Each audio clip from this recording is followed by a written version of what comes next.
John, everyone is eagerly anticipating your Patreon show, John Cullen's Las Vegas investigation. We've delayed that just a little bit today for a special presentation with Dr. Cyril Wecht about the Jeffrey Epstein autopsies. Wonderful to see you, my friend. How are you today? I'm well, thank you. Good to see you. Yeah. Nice to be here. Yeah, and we're going to be starting the show just about 30 minutes late today. People who haven't seen the show before can watch it, of course, on patreon.com/crowdsourcethetruth and subscribestar.com/crowdsourcethetruth. But as I always do, we've got a co-host with us, and that is John Cullen. It's very important for people to visit patreon.com/IamJohnCullen. John Cullen's Las Vegas investigation is simulcast every Friday on John's Patreon channel and my Patreon channel, but subscribers to patreon.com/IamJohnCullen are going to get exclusive access to the John Cullen podcast and all of the other exciting information that John is posting on Patreon. You can chat with him, there's swag there, and all kinds of stuff. John, last week we did a broadcast about a really important matter. An independent Las Vegas investigator named Bartman Marine, who had gone missing for more than 2 weeks, and people were very concerned about him, rightfully so. We haven't had any firsthand contact with Bart, but members of the Las Vegas investigation community have been in touch with us, and Bart has been in touch. He was in a pretty bad car accident, and he's recovering in the hospital. Do you have any more information? We spoke just last night. No? No, nothing new other than what you just said. He was in a car accident, which explains why we didn't hear from him. Yeah. And I haven't spoken to him directly.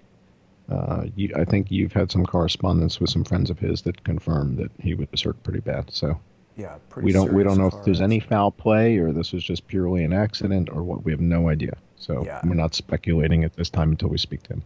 Correct. And car accidents, obviously very common, certainly if you're nervous, if you're getting a lot of phone calls, people telling you something is going to happen, perhaps your own anxiety could contribute to that type of a thing. So we don't want to jump to any conclusions, but I know that a lot of people who watch us, John, anytime there's interference with the Wi-Fi, they presume that that is the NSA busting into the broadcast. Anytime someone makes a face on the video camera behind me on New York City, they think I'm being pursued. And I'm not trying to poo-poo those ideas. We know that people are pursued and followed and intimidated. There's all kinds of stories about witnesses in Las Vegas that makes them a bit reluctant to come forward. But as you said, we don't want to jump to any conclusions. The topic that we're going to be covering today on the Patreon show has to do with an unfortunate incident that occurred. Well, why don't you tell us just briefly what we're going to talk about on Patreon later? Yeah, so we've been talking a little bit about some of the social engineering and how it's been ratcheting up a bit. We've heard reports of some of these social engineers showing up at people's homes. Yeah. We've heard reports of people being swatted, things of that nature. So, for people who don't know what swatted is, what's swatted, John? Swatted is something where someone calls the police and reports you and has your address and says that they believe that you're doing something that's very scary and terrorist-like, and they send a SWAT team to kick your door in, and you have no idea what's going on, and could get shot. Yeah, and kids were doing this to one another who were like playing Call of Duty. So you'd be at home playing Call of Duty, and all of a sudden the SWAT team shows up at your house and kicks your door in and knocks you down to the floor and handcuffs you. So people are doing that to one another in the community, so it seems. One of the issues, when we go back to the Jake footage, one of the issues that he had was that I was operating as an anon. And so I thought it would be important to help people understand why some of us operate as anons. And the John Cullen name is a nom de plume. I think I've been pretty clear about that. And the reason that I use it is because, I've got a family, I got kids, and some of these characters are pretty ruthless. So um, Jake was one of the ones early on that supposedly had people outside his house Yeah. and messing with his car. And again, prior to this Vegas shooting, I had never heard of Jake Morphones. I didn't know who he was. I had, quite frankly, I had never heard of Laura Loomer.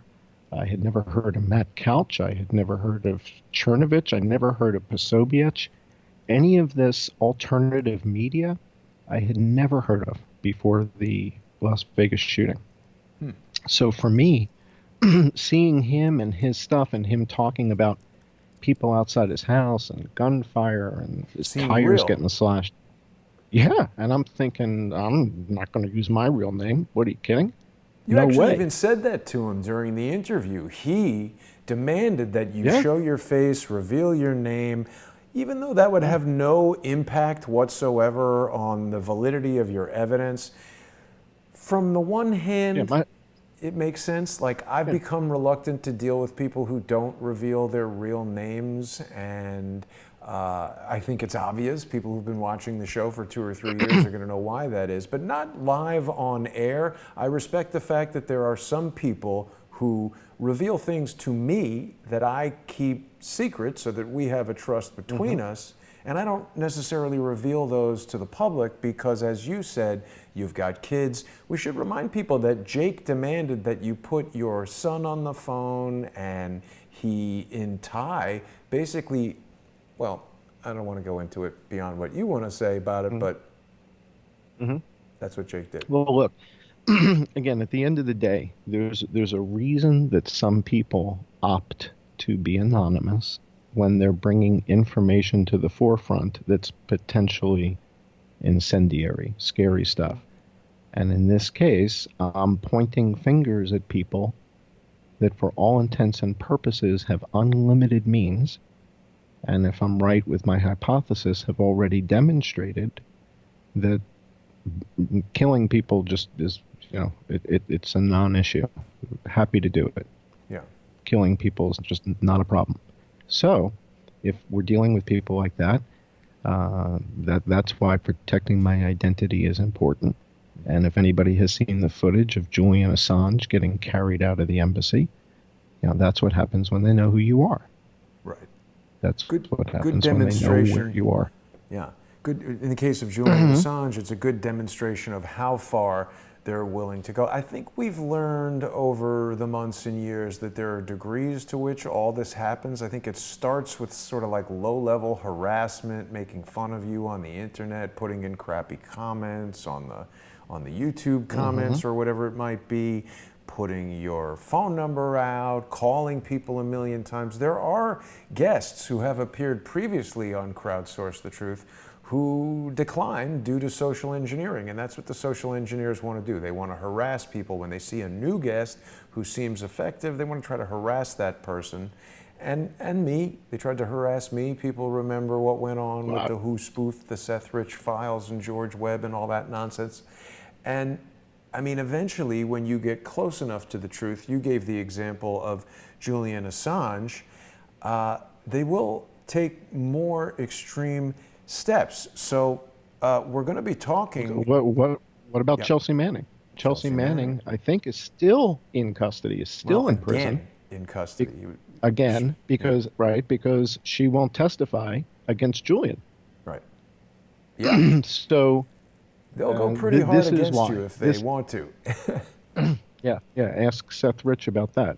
Well, Right. So again, yeah. I mean, at the end of the day, I do this to protect my family, right? And that's why, right? So when people say, "Why is he wearing a hat and sunglasses?" That's why. yeah. So I had invited you to come to Thailand to meet me and confirm the veracity of what. The irony is I never even brought up this Thailand thing. It came up in this interview I did with AJ Benza. Right, so AJ Benza had me on his show. He brought it up. I wasn't really looking for him to share that, but he mentioned it. I wasn't going to deny it. So I said, yeah, I'm in Thailand. So, but it wasn't anything that I mentioned. So obviously Jake had listened to that. He heard it and felt overconfident because he spoke Thai, and that he was going to call me out and Which we show that should I point wasn't in out Thailand. how unusual that is, John. Speaking Thai, I find that very Yeah, unusual. yeah. How Yeah. well he So spoke Thai. I invited you. I invited you to come to Thailand and said, you know, mm, come see, see if this is really where I live and what the story is. And so you came and took me up on my offer and flew to Bangkok. And then from Bangkok, you and I toured around this island in the Gulf of Siam, the Gulf of Yeah, Thailand. yeah. So And we'll this be, footage that you've got queued up here, you've yeah. got this in front of everybody.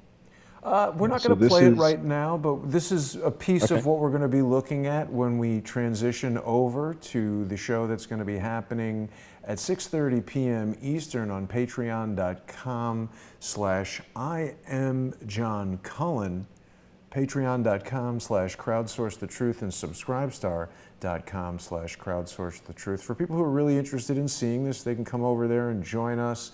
It's a very low monthly commitment. The whole point of what we're trying to do here, John, is to keep independent journalism sustainable. I think you and I had a similar idea when we started out. We wanted to do this for the good of truth. But after about like 3 or 4 months of spending all your time doing something that you're not getting paid for, you start to realize that it's totally unsustainable unless it can be monetized. And for everybody who wants us to put this information out on YouTube and rely on the monetization provided by Google, that simply doesn't work because there's a lot of ways that Google is preventing us from monetizing this stuff to the extent that it earns no money at all, and this investigation, this programming would have stopped months and months ago if it were not for the generous sponsors who join us on Patreon. And we're going to be starting there in just a little while, looking at the footage, talking about what happened to you in this location here. And, well, I don't want to say too much until we actually get to it. Okay. Yeah. I'll hold that for later. Right? So we're going to be getting into that. We're glad to know that Bart is all right. We hope that people will join us on Patreon in just a little while when we get over there on at 6:30 p.m. And the other thing, John, whoops, we got the comments there in the background. The other thing that we're going to be getting into, it's been a long day. The other thing that we're going to be getting into is there's actually a lot of footage that was shot in Thailand. And part of the reason I haven't released it yet is that I'm kind of like overwhelmed by the editing job.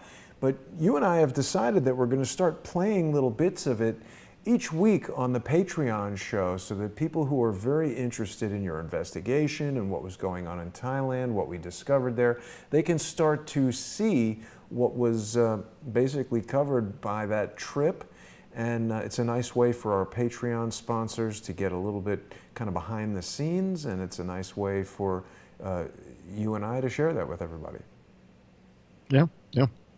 These are different locations, and each one of the places that I took Jason to visit sort of played a role in the investigation. And the shot that you're seeing here, this is my home. At one point, I lived here in this house, and we'll talk more about what happened there later. But those are banana trees across the street to my right, fresh bananas. Nice. Yeah, and those are coconut palms straight ahead at the end of the street. And the guys with the pickup trucks bring pig-tailed macaques, and the monkeys climb the trees and pick the coconuts. And they throw the I'm telling you, it's the craziest thing you've ever seen. And the monkeys pick the coconuts and throw the coconuts down. So that's where I lived. Yeah, Bananas and coconuts. And we're going to get into the details of the home invasion. People are putting some comments in there right now. We're going to be talking about that when the show continues on Patreon. I do want to remind people that when Jake basically socially engineered our audience by assailing you in that interview, which, by the way, he misled me. I wanted to have a conversation between the three of us offline before the interview to make sure we were all on the same page because I understood there was some disagreement. Jake declined to do that, telling me that if you would be professional, he would be professional, but he did not live up to that. He insisted that you weren't in Thailand. He speaks fluent Thai. He just happened to casually get mixed up in some CIA plot where there was a drug kingpin and he got kidnapped. But that sounds totally normal. Frankly, to me, what sounds more normal is that a guy in his 50s decides to move to a foreign country and doesn't necessarily know the language even after living there for a few years. And the reason that made sense is because when I was married to a Ukrainian woman, she had a lot of friends in the Russian language community, and there were many, I mean many, who lived in Brooklyn, some for years, who could not speak a lick of English. They only spoke Russian. So the notion that somebody would live in Thailand and just not learn Thai, by the way, you do speak Thai. When we went into restaurants and stuff, you were conversational, not like Jake, but ordering things on the menu, saying hello, and wait a minute, let me see if I can remember. Oh, crap. What was it? What's the saying? Yeah, saladi krap. Saladi krap. Saladi Right. krap. That was it. All right. So listen, we're starting to encroach on the time for the Patreon show. I want everybody who's watching us right now, if they're able, to join us over on patreon.com/IamJohnCullen and patreon.com/crowdsourcethetruth or subscribestar.com/crowdsourcethetruth. We're going to go in depth on this Thailand home invasion, discuss some of the details, and allow people to draw their own conclusions. So John, I'll see you over there on Patreon in just a little bit less than 15 minutes, and I look forward to hearing the details. Same here. Looking forward to it. Excellent. All right. Thanks, John. And thanks, everybody, for watching. We'll see you in less than 15 minutes.